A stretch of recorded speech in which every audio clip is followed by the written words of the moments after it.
It's Coffee Near Me. I'm Barbara Deeb. We're outside on the patio at Spencer's Coffee House in downtown Bowling Green, and we are joined at the table by Joe Imel, who's the media director at the Bowling Green Daily News.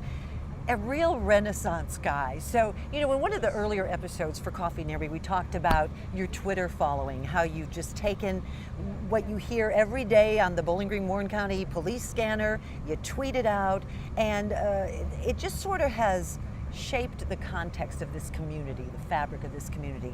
But you are a photojournalist. In your heart of hearts, you know, maybe you set out to be a coach and an art teacher, but guess what? The odds went the other way. It sure did. I used to paint and sculpt, and was accepted to Syracuse's School of Art a long, long time ago. And I came down to Western with all my Fort Knox high school buddies, and I was going to be an art teacher and a football coach.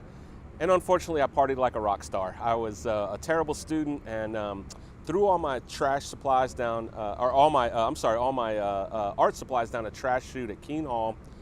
Went on a 9-day Old Milwaukee bender.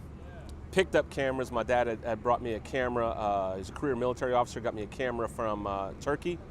And I went up. Had no idea Western had a great photojournalism program. I walked up the hill, and I fell in love. That was my passion. And again, though, I was a poor student. Attending class was a struggle, and doing my assignments at the last minute, was kind of the norm for me.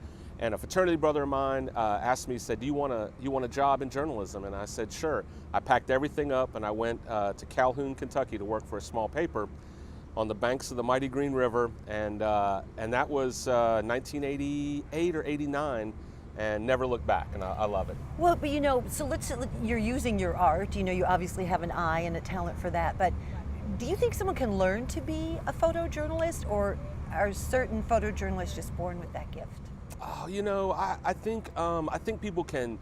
I think that if you have passion and drive and are inquisitive by nature, I think that possibly you could, I think everybody has some sort of innate creativity, inside them.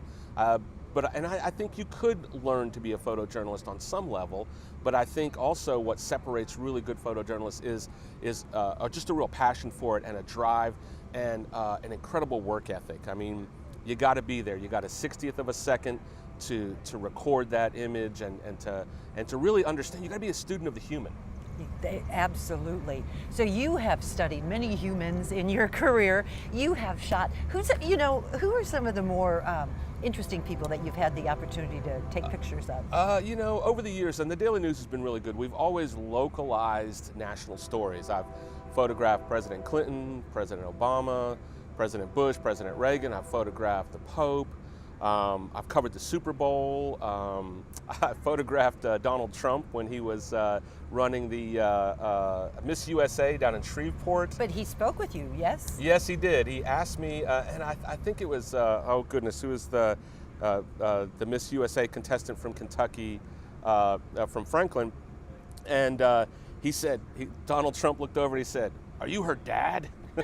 I guess I looked a little older than her, so reporter and I were there hanging out, and so yeah, it's been really interesting. But I've also been really, really lucky to photograph so many things in the community.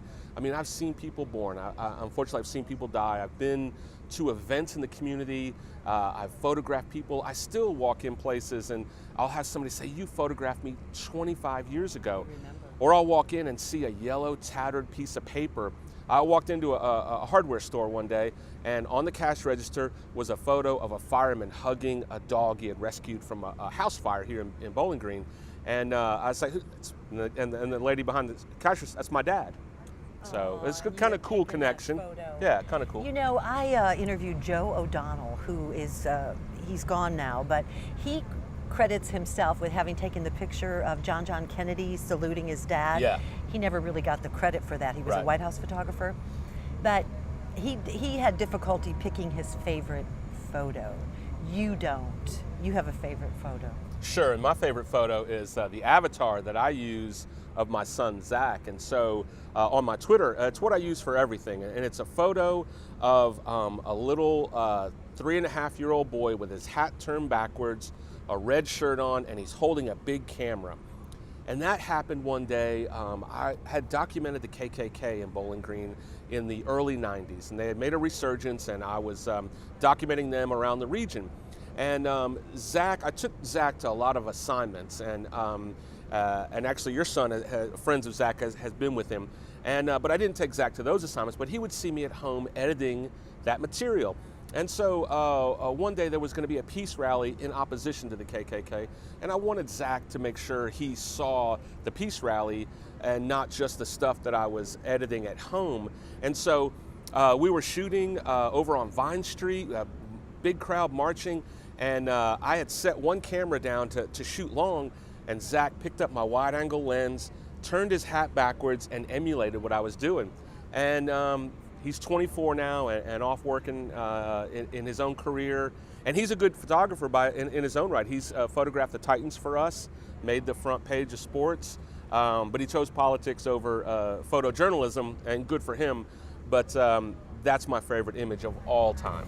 There you go, Joe Imel, who's the media director for Bowling Green Daily News and a true Renaissance man.